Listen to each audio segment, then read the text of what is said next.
Hello दोस्तों, कैसे हो आप सब। स्वागत है आपका टेक बॉक्री क्रिएशंस के एक बिल्कुल नए और फ्रेश एपिसोड में। आज के इस एपिसोड में मैं लेकर आया हूँ Arihant all in one social science class 9th book का रिव्यू।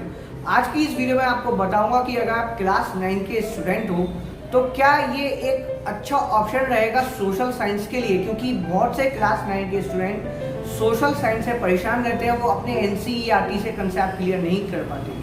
और भी ज़रूरी जानकारी आपको मिल जाएगी, जैसे कि इस बुक की एमआरपी है इस बुक की 440, लेकिन डिस्काउंटेड प्राइस पर आप इस बुक को बाय कर सकते हो अगर ये वीडियो देखने के बाद आपको बुक यूजफुल लगे तो। अराउंड 500 पेजेस में ये बुक लिखी गई है। अरिहंत पब्लिकेशन ने इस बुक को पब्लिश किया है और मधुमिता पटरा फराज सुल्तान ने इस बुक को लिखा है, इस बुक के ऑथर से। तो आइए चले शुरू करते हैं इस वीडियो को और देखते हैं इस बुक के कंटेंट को इनसाइड दी बुक।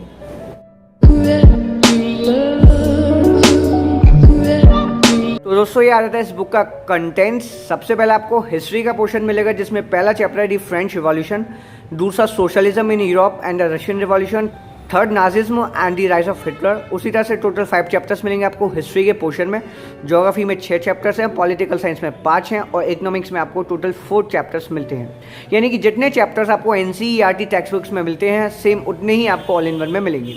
फिर इसके बाद आपको प्रोजेक्ट रिपोर्ट मिलेगी, प्रोजेक्ट असेसमेंट और 5 सैम्पल क्वेश्चन पेपर्स मिलेंगे प्रैक्टिस के लिए। ये लेटेस्ट सिलेबस है 2020-21 सेशन का। हालांकि सीबीएसई ने सिलेबस को थोड़ा रिड्यूस किया है। आप इंटरनेट पे जाके चेक कर सकते हो कि अब आपको किस टॉपिक को पढ़ना है और किस टॉपिक को स्किप करना है। ये लिस्ट ऑफ मैप आइटम्स की आपको मैप वर्क के लिए किन किन टॉपिक से प्रिपरेशन करनी है अपनी। ये पहला चैप्टर आ रहा था हिस्ट्री के द फ्रेंच रिवॉल्यूशन। इसमें आपको बताया जाएगा कि आखिर फ्रेंच रिवॉल्यूशन क्यों ब्रेकआउट हुआ था और क्या क्या वजहें थी, कॉजेज, कॉन्सिक्वेंसेस और रिवॉल्यूशन के दौरान क्या क्या हुआ। पहला टॉपिक आपको जो इसमें मिलता है वो है French society during the late 18th century, यानी कि फ्रेंच समाज की क्या हालत थी 18वीं शताब्दी के अंत में, यानी कि 1780s और 90s में। सबसे पहले आपको ये सिलेबस मिलता है, चैप्टर सिलेबस की इस चैप्टर में आप क्या क्या पढ़ने जा रहे हो। इसके साथ साथ टेक्स्ट के बीच में आपको ये कुछ इंपॉर्टेंट डेफिनेशंस मिलेंगी, टर्म्स मिलेंगे, जैसे कि पहला टर्म इसमें गिवन है लिवरेज, दूसरा फ्यूडल, थर्ड ओल्ड रिजाइम, जिससे कि आप इन टर्म्स की डेफिनेशंस मेमोराइज कर सकते हो, क्योंकि टर्म्स के क्वेश्चंस भी आ जाते हैं क्वेश्चन पेपर में। फिर इसके बाद आपको कंप्लीट थ्योरी मिलेगी चैप्टर से रिलेटेड। जितनी थ्योरी आपको एनसीईआरटी में मिलती है उतनी ही इसमें मिलती है, बस ये थोड़ा सिंप्लीफाइड वर्जन है थ्योरी का इस बुक में। बाकी आपको सेम चीज़ें मिलेंगी जो आपको एनसीईआरटी में मिलती हैं। आप ये ना सोचें कि इसमें आपको कुछ एडवांस मिलेगा या फिर शॉर्टलाइज किया हुआ मिलेगा, सब कुछ वैसा ही मिलेगा, बस थ्योरी को थोड़ा सिंप्लीफाई कर दिया गया आपके लिए, जिससे कि आप इजी वे में टेक्स्ट को समझ सको, अपने कंसेप्ट क्लियर कर लो। इसके साथ साथ आपको बीच में ये चेक पॉइंट्स मिलते हैं जिनमें आपको क्वेश्चंस मिलते हैं प्रैक्टिस के लिए। आप टेक्स्ट को पढ़ते पढ़ते इन क्वेश्चंस के आंसर्स खुद से लिख सकते हो और अपनी प्रैक्टिस जारी रख सकते हो। आपको लास्ट में फिर ये टाइमलाइन मिलेगी जैसे ही थ्योरी पोर्शन खत्म हो जाएगा इस बुक का, जिसमें आपको इम्पोर्टेंट डेट्स और इवेंट्स के बारे में बताया जाएगा। फिर ये समरी है इस चैप्टर की कुछ चंद लाइनों में। फिर इसके बाद आपको एनसीईआरटी फोल्डर मिलता है, जिसमें आपको एनसीईआरटी टेक्स्ट बुक के सभी क्वेश्चंस के आंसर्स मिलते हैं। एंड देन आपको एग्जाम प्रैक्टिस का कॉलम मिलेगा, जिसमें objective type questions, short answer type questions, very short answer type questions, fill in the blanks, assertion reason type questions, long answer type questions मिलेंगे practice के लिए। इन सभी क्वेश्चंस के answers मौजूद हैं और आपको मैप बेस्ड क्वेश्चंस भी मिलेंगे, जिससे कि आप अपनी मैप की भी प्रैक्टिस करते चलो। फिर ये सेल्फ असेसमेंट का कॉलम मिलेगा। इस कॉलम में जितने भी आपको क्वेश्चंस मिलेंगे इनके आंसर्स गिवन नहीं है, जैसे ये objective type questions, short answer type questions, long answer type questions, तो आप इन क्वेश्चंस के थ्रू अपनी प्रैक्टिस कर सकते हो। ये दूसरा चैप्टर है socialism in Europe and the Russian revolution. सबसे पहले आपको चैप्टर सिलेबस की इस चैप्टर को पढ़ के आप किन किन चीज़ों के बारे में जान जाओगे। फिर the age of social change.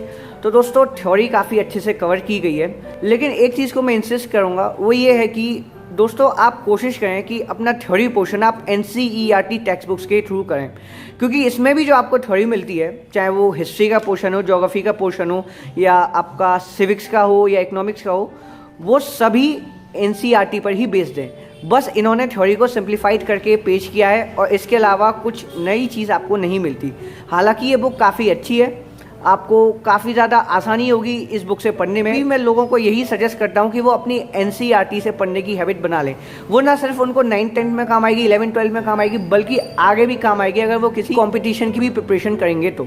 इसीलिए NCERT से पढ़ना काफ़ी ज़्यादा बेनिफिशियल रहता है। बात करूँ मैं इस बुक के कंटेंट की, तो बुक का कंटेंट काफ़ी अच्छा है। थ्योरी काफ़ी ज़्यादा सिंप्लीफाइड वे में प्रेजेंट की गई है। अगर आप NCERT के थ्रू अपने कंसेप्ट क्लियर नहीं कर पाए तो आप ऑल इन वन के थ्रू अपने कंसेप्ट क्लियर कर सकते हो। इसमें आपको काफ़ी अच्छा मटेरियल मिलता है, प्रैक्टिस के लिए भी क्वेश्चंस मिल जाते हैं, और थ्योरी पोर्शन के लिए तो आपको टेक्स्ट इसमें गिवन है ही। ये ज्योग्राफी सेक्शन का 3rd चैप्टर है, ड्रेनेज।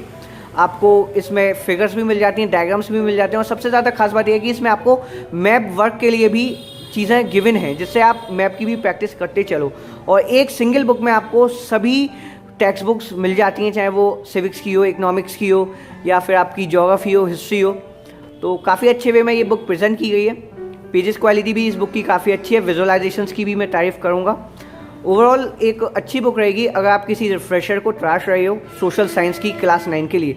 हालांकि और भी बुक्स आती हैं, जैसे कि कुंद्रा वाबा, VK पब्लिकेशन की exam idea, MBD super refresher, और आपकी कैंडिडेट सीरीज आती है जिसमें आपको कंप्लीट थ्योरी मिलती है सभी चैप्टर्स की। इसके साथ साथ एवरग्रीन की एक सेल्फ स्टडी गाइड आती है। लेकिन दोस्तों, मैं ओवरऑल आपको क्लास 9 सोशल साइंस के रिकमेंड करूंगा कि अगर आप किसी रिफ्रेशर को लेना ही चाहते हो तो आप ऑल इन वन के साथ जाएं। ऑल इन वन में आपको काफ़ी अच्छा कंटेंट मिलता है, और आप केवल अपने थ्योरी पोर्शन पर ज़्यादा अच्छे से ध्यान देना चाहते हो तो आप एवरग्रीन की कैंडिडेट सीरीज़ ले सकते हो।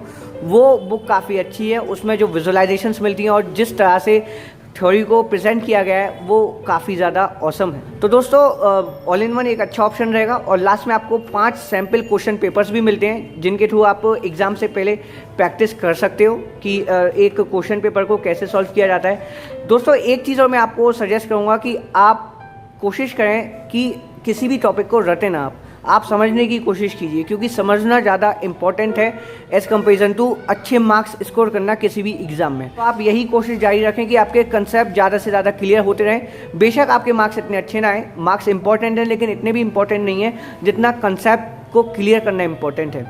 तो दोस्तों, सैम्पल क्वेश्चन पेपर्स के थ्रू आप अपनी प्रैक्टिस कर सकते हो। ओवरऑल एक अच्छी बुक है, जिसमें आपको सभी चीज़ें मिल जाती हैं एक सिंगल बुक में, जो सबसे ज़्यादा खास बात है। दोस्तों, फिलहाल वीडियो में इतनी। अगर ये वीडियो देख आपको इन्फॉर्मेशन मिली हो इस बुक के रिगार्डिंग तो प्लीज़ एक लाइक कर दीजिएगा। चैनल पर आप नए हो तो चैनल को सब्सक्राइब कर लीजिए। इसके साथ साथ आप हमारे टेलीग्राम चैनल को ज्वाइन कर सकते हैं, क्योंकि आपको वहाँ पे वो सभी चीज़ें मिलती हैं जो आपको यूट्यूब चैनल पर नहीं मिल सकती। Thank you for watching the video. मिलूंगा नेक्स्ट वीडियो में, तब तक के लिए जय हिंद, वंदे मातरम।